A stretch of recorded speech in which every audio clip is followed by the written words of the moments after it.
You know that feeling when it's halfway through February and you are sick of all your winter clothes and hate everything that you own, but it's too cold to start wearing all your spring and summer clothes, so you're just stuck in the state of like hating your closet? Or is that just like a me thing? Assuming you also are facing this problem, I have put together some tips to get out of the dreaded midwinter wardrobe slump where you just hate everything you own and everything you wear. So, let's get into it. To start, I would address the reason why you are feeling this way. For me, I was thinking about it. Some of it is this lack of novelty.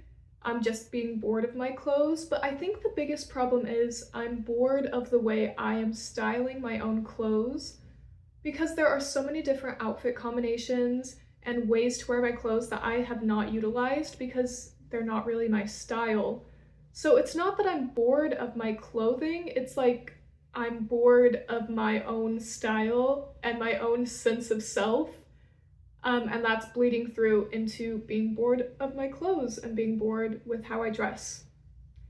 So, yeah, the issue is not the closet, the issue is me. So, then how do we solve that? For me, I think I love the sexiness of being unknown, of being unexpected, not what people are expecting, to being unknowable. That kind of feeling. And it feels like when I've been wearing the same outfits, the same type of outfits, there's nothing unexpected there. There's nothing interesting there. It's almost predictable. And then I'm like, oh, I'm predictable, I'm boring. But that's not really the case. Being predictable, I guess, means you have a strong sense of style. But that doesn't mean we're not allowed to switch it up. So these are my tips for switching it up. First tip, just borrow something from someone else. I stole my husband's sweater vest and I've been wearing that. And that makes me feel like a different person because it's not my item of clothing. There's this sense of novelty, so everything I put together with it feels new and feels unexpected. You can also steal your siblings' clothes, your family members' clothes, friends' clothes.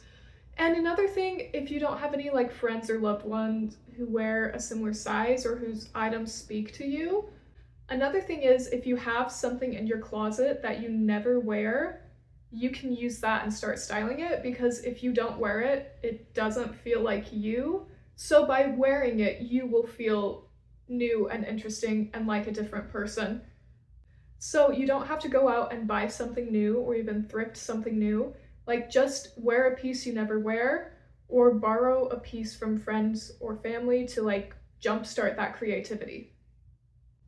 Tip number 2, dress as a character or a persona or really anyone who is not yourself. So whether that's like you're copying your friend's go-to outfit formula, so you're kind of dressing like them, whether you're inspired by a book character, a movie character, whether you're like, oh, I'm going to wear my overalls, but today I'm going to wear them in a farmer type way instead of wearing them in a casual student type way like how I normally wear them. Just viewing your clothes through someone else's eyes helps you utilize them in a new way and style them together in a way that feels refreshing and feels different. Tip number 3, change up something else about your style, whether that's changing your hair, changing how you do your makeup, painting your nails differently. I'm pretty boring. I don't really wear makeup. I don't really paint my nails, but I did trim my bangs. So that made me feel like a different person. I feel like it makes all my outfits look different. Doing a new hairstyle will make your entire outfit feel completely different. Like it just changes everything about it.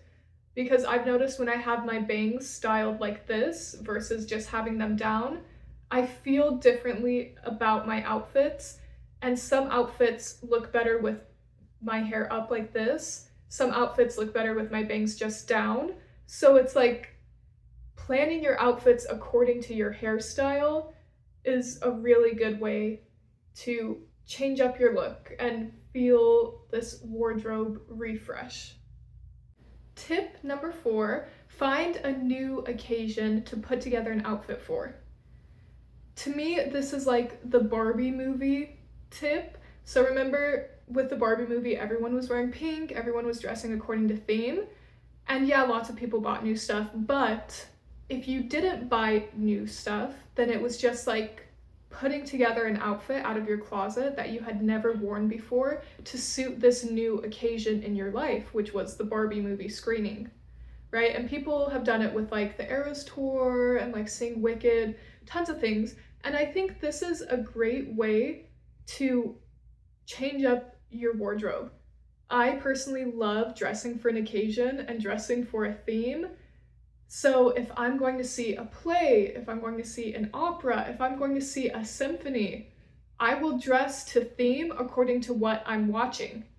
Or even going to a museum, having a job interview, anything like that will inspire me to wear my clothes in a different way than I do in the day-to-day, because I'm living my life in a different way, in a way that's new and exciting.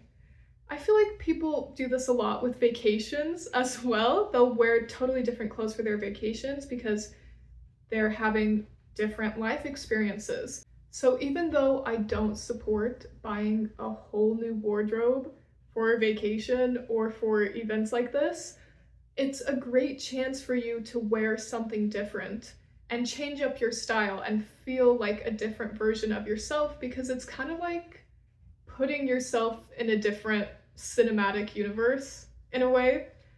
So it's a great chance to just put together an outfit that you would never put together for your daily life and activities that you've already gotten used to, you've already been inspired by. Okay, my 5th, final, and most important tip is just sit with the feeling of being ugly. Just sit with the discontent of your wardrobe.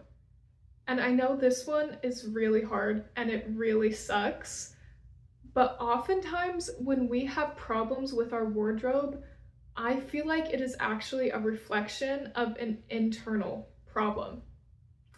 Let me explain. So over the summer when I was traveling in China for basically the whole summer, I had a very, very limited wardrobe. And by the end of those 3 months, I was so sick of all the clothes that I had. And there was one day where I literally did not want to go outside because I was sick of my clothing. Like, I felt so ugly and just so frustrated with my appearance that I didn't want to go out and explore and enjoy the new place I was visiting. And that was like a wake-up call to me that I was letting my clothing influence my sense of self and my sense of confidence way too much. And oftentimes, if we view clothing as like an art form, right, our internal workings affect the output. It's not the output that changes our internal workings. So if we just buy a new item of clothing, then in a week after we've integrated that into our wardrobe, the problem is not fixed. The internal workings are still there. The only difference is now we have one more item of clothing that we're sick of. Like, it's this endless cycle. We cannot fix our discontent with our wardrobe by buying more things. We have to fix it by fixing our internal sense of self and understanding what we really want from our wardrobe. And I feel like oftentimes when we have problems with ourselves, this will manifest into problems with our clothing. If I am feeling stagnant in my life, yeah, my wardrobe is going to feel stagnant. If I feel like I am boring and predictable, my outfits are going to feel boring and predictable. And it's okay to be boring and predictable. Some days I don't feel good about myself, and that's fine. I don't have to feel like I'm a wonderful, amazing person 100% of the time. That's just not realistic. So we shouldn't expect our outfits and our clothing, our way of dressing, to be perfect and poised and presented 100% of the time. Like, some days I don't feel good and I'm just going to wear leggings and not brush my hair when I go to my 3 classes that day, and that's okay. That doesn't mean I have a moral failing, that doesn't mean I've let myself go. It means I'm human, and I have ups and I have downs. And it's okay to have a wardrobe down. It's okay to have a personal down in your life and to have these moments where you don't feel good about yourself. So along with that, when you are not happy with your wardrobe, check in if it's really about the wardrobe or if it's about your life. Is it because you haven't washed your hair? Is it because you're on your period? Is it because you have a big interview coming up and you just feel like no matter what you do, you're not right? So then your clothing just exacerbates the problem. Do you see what I mean? We need to do some internal reflection to solve the problem. It's not about the clothes. It's never about the clothes. It's unless the clothes physically do not fit you, it is not about owning more stuff. It's about figuring out internally where the problem is, what you need to accept or change about yourself in order to accept and change your wardrobe and your clothing. And this is so hard to do. It requires a lot of self-reflection, but I also think it's a very powerful tool. And overall, it will improve the quality of your life. So that last tip was quite heavy, but anyways, thank you so much for watching. I wish you all the best of luck as we navigate this very hard season of dressing. I feel like late winter, when you're just wishing for it to be spring, is like the worst time to get dressed. But we can do this. We can get through this. Thank you so much for watching, and I will see you in the next video. Bye!